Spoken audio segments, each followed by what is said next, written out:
Good morning, YouTube. Welcome back to the channel. I'm going to take you outside and I'm going to go down the beach and I'm going to talk about my prostate cancer. Here we go. Here's the coast clear.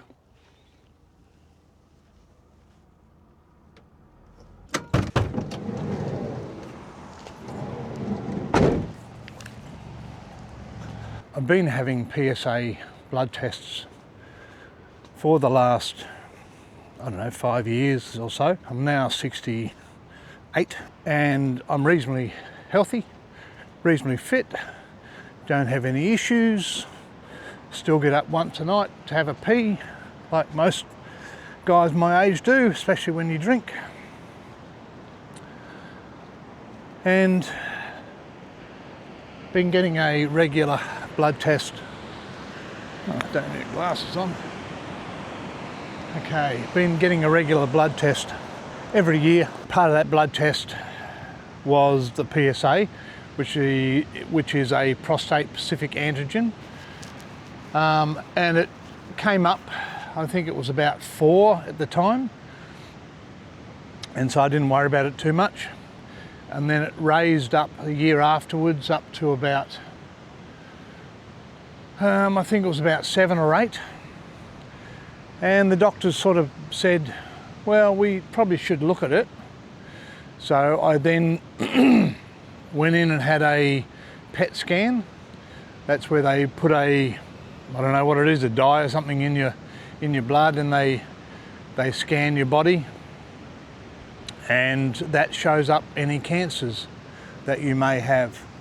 Well, it turned out that, yeah, there was a cancer that they spotted in my prostate. And this was about 2 years ago, I think it was. After that, they booked me into the Sunshine Coast University Hospital for a biopsy. And that's basically where they stick a needle up your ass through the wall of your anus into your prostate.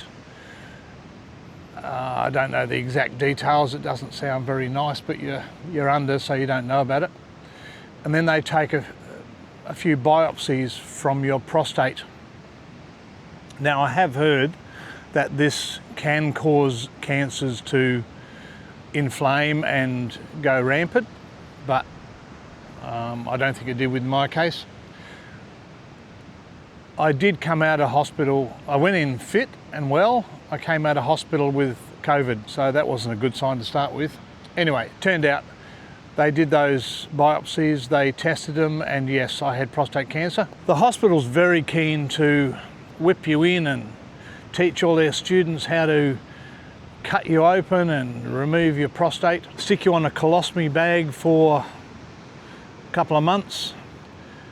While you recover, you lose pretty much your whole sexual function, lose the ability basically to hold your pee in. That's why you're on a colostomy bag.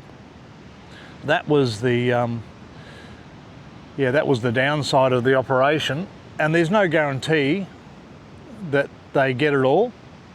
Even though your prostate's removed, you could have cancer cells somewhere else in your body that will inflame because you've just removed your prostate. I don't know. I'm not an expert on this. All I know is that I wasn't interested in having a colostomy bag strapped to my leg, taking my pee and recovering in the motorhome on the street. Had I been in a unit or with friends or with a wife, and that might have been a different matter, but being on my own, living on the road, there was no way in the world that I would survive. It's keyhole surgery, so it's not a big deal, and they cut your prostate out and then they rejoin the tube to your bladder, and that's why you need a colostomy bag, because they need to divert that pee so it doesn't leak into your gut. That's as far as I'm aware. Okay, so operation, that was off the table. Then I thought, well, my father had prostate cancer and he had, I think, radiation therapy from memory. I wasn't around a lot when he went through that, but he survived it, no problems. So I went and I talked to the radiation people at the Sunshine Coast University Hospital, and they said, yeah, no problems at all. We just plant seeds, gold seeds, in your prostate where the cancer is, and then we target with radiation those seeds, and that hopefully will kill the cancer in your prostate. But the caveat was, they give me a prescription, I take it to a chemist, and they give me 2 injections.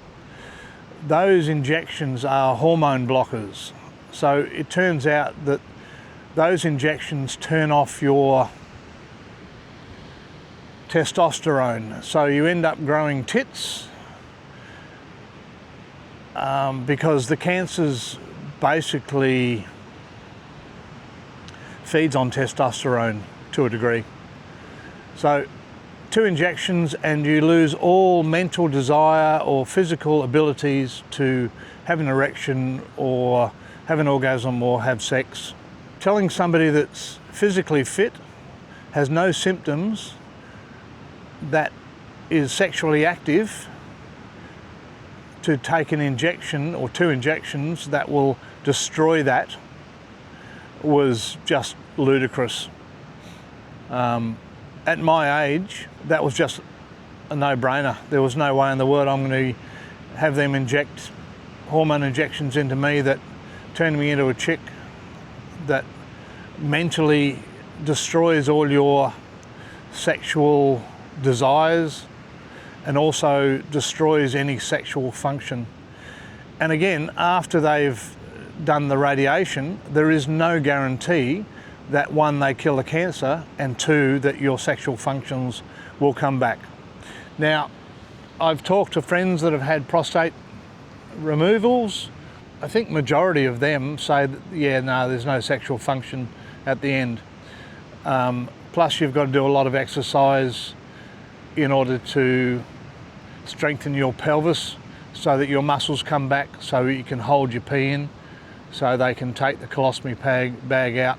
With all my research, I decided to change my lifestyle to start with. Prostate cancer feeds on sugars, so I dropped all the sugars out of my diet pretty much as I could. I sort of started exercising, but that sort of went by the wayside. I was still drinking alcohol, which I don't think is good for my condition, but hey, I don't smoke anymore. I drink black coffee with no milk. I don't eat dairy. I don't eat grains. Moving forward, changing my lifestyle, removing sugars out of my diet, having a positive attitude, has got me a couple of years down the track. I'm going to go for a little walk down the beach rather than hiding up in the dunes with everyone. It's like a ticking time bomb. So if the cancer decides that it's going to leave my prostate, then that's when I can pretty much stick my head between my legs and kiss my ass goodbye, because it could go anywhere. More than likely it will attack the parts of my body that are suffering, which is the inflammation, which is my bones, maybe my spine. It might go into my lymph nodes. It could go anywhere. But I'm moving to Thailand because I can't afford to live in Australia anymore. And I want to be sexually active. So I have no symptoms, honestly. I don't feel any problems in my body. I don't have anything swollen that I can look at and say, well, it's getting bigger. All I know is what they've told me, which is I have prostate cancer. From all the research that I've done so far, most guys my age have got prostate cancer. It's one of the slowest growing cancers there is, and most guys will die with prostate cancer, not from prostate cancer. It's a gorgeous day today. That light breeze, it's an easterly breeze, and it's quite warm. This is the Maroochydore Surf Club. All the people sitting there drinking their lattes in the morning.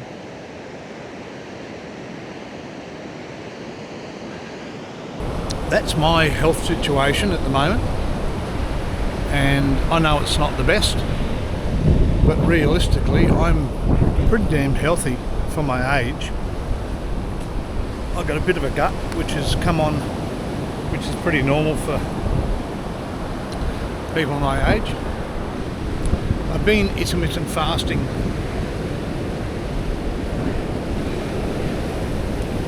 for 2 years now. Sometimes I go through good weeks and good months of it. At the moment I'm not really feeling that hungry, but I'm still eating enough to survive. I found that once I got into the habit of not eating, it was actually quite easy to not eat. Still eating enough to maintain health, but not eating to excess. So if I eat 3 meals a day, then I'm pretty much bloated most of the day. So I find 1 meal a day lightens me up, so I don't feel so bloated. And I don't really, the cravings for food go after about an hour or so. So I'm back on my lapel mic, because I don't know how good that that audio was. So this is where I park. And it's a great little area. I can't park in that car park because it's no overnight staying. But this area here, there is no time limit, and there is no overnight parking. So it's level. That's the beauty of it. It's level ground. Okay, I'm back in the van and I'm just about to finish this. Drop it onto the computer and see how it goes. Create a thumbnail and upload it to YouTube, and hopefully get a lot of views. So thanks for watching. Please subscribe. I'm trying to build up them so I can monetize, and hopefully one day in the future earn some money from YouTube. But thanks for watching, and I hope this was informative and you got something out of it. See you next time.